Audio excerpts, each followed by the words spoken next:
Hijab-hijab dalam tirakat menuju Allah Subhanahu wa Ta'ala.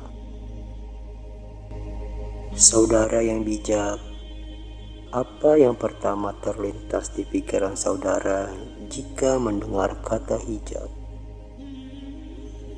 Umumnya orang-orang mengartikan penutup dalam berpakaian wanita. Namun, hijab di sini dimaksudkan pada penghalang-penghalang ketika akan menuju Sang Khalik, ialah Allah Subhanahu wa Ta'ala.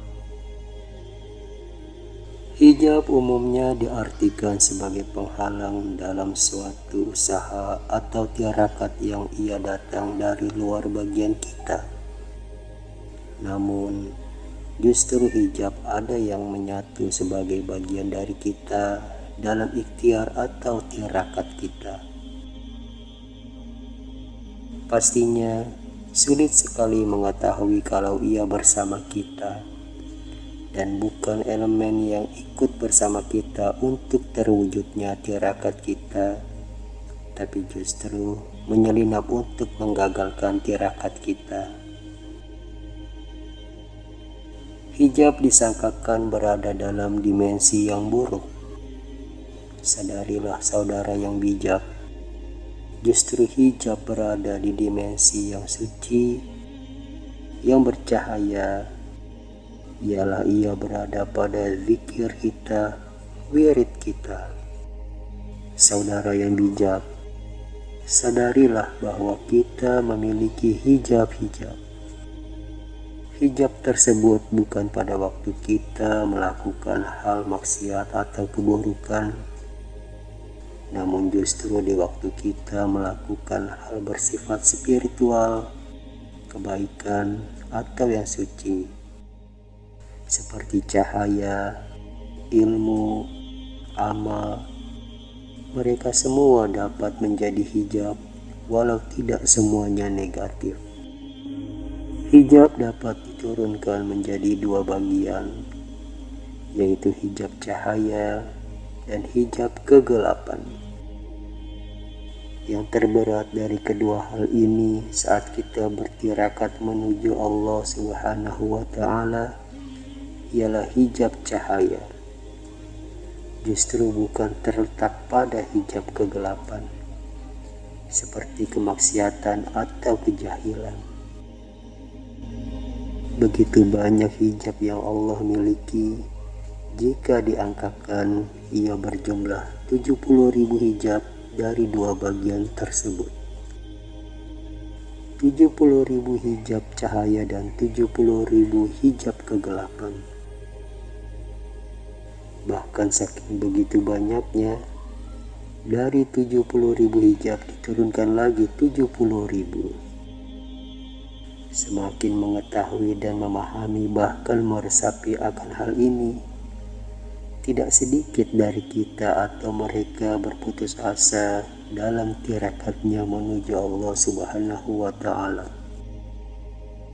karena akan terasa berat sekali perjuangan menuju Allah Subhanahu wa Ta'ala. Hijab itu nikmat, namun ia juga ujian.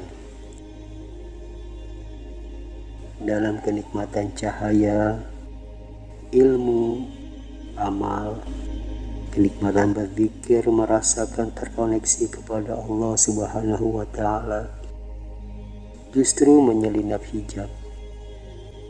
Perumpamaan seseorang yang belajar agama, sebutlah ia seorang santri, tentunya melalui kedisiplinan ilmu melalui guru-guru mereka. Santri tentunya berilmu, ilmu itu hijab. Hijab cahaya, ia menjadi hijab kegelapan saat orang tersebut merasa berilmu. Namun, jika ini terjadi pada seorang santri, tidaklah dahsyat efeknya.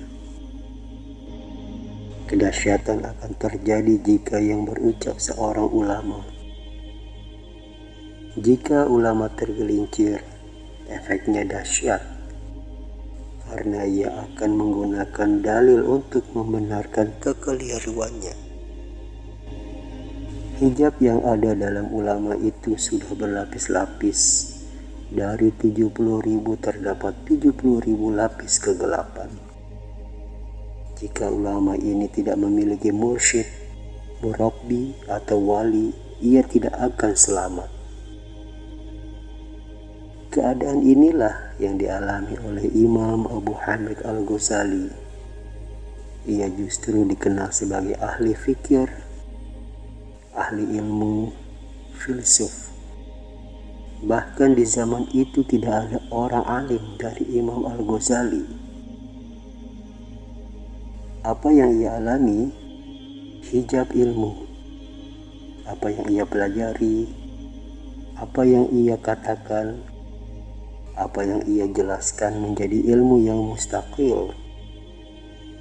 Namun, ironisnya adalah saat ia berbicara tentang Allah, ia tidak dapat merasakan semua tentang sifat Allah. Bicara tentang Rasulullah Shallallahu Alaihi Wasallam, tidak dapat menangis karena tidak merindu. Menjelaskan makna istighfar dahsyat, namun membuat hati atau kalbunya tersentuh tidak bisa. Karena itulah ia mengalami kesepian dan tidak dapat berbicara selama 15 hari. Wallahu a'lam bishawab.